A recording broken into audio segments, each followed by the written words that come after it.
Welcome to the Learning Pines YouTube. We hope this video helps.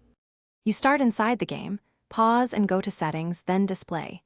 You need the console and TV already on, with HDR enabled if available, because brightness controls behave differently with HDR. Once there, choose Brightness or HDR calibration first. This gives you the primary slider and a meter to aim for. Make adjustments slowly. Small changes affect contrast and detail. You'll see immediate feedback in the background scene, so nudge the slider until midtones and blacks look natural without clipping highlights.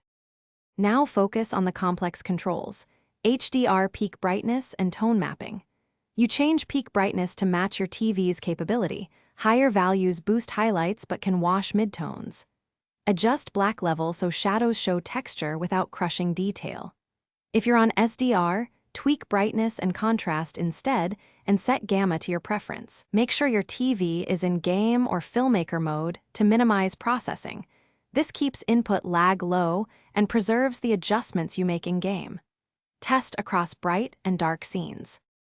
Finish by saving your settings and restarting the game to confirm they persist.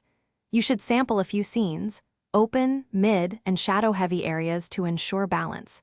If brightness resets or looks wrong, update the game and TV firmware first.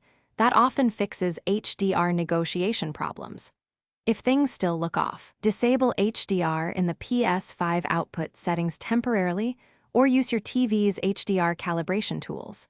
The console and TV can conflict, so toggling HDR often resolves washed out or overly dark. Thanks for watching. Consider subscribing if we helped you.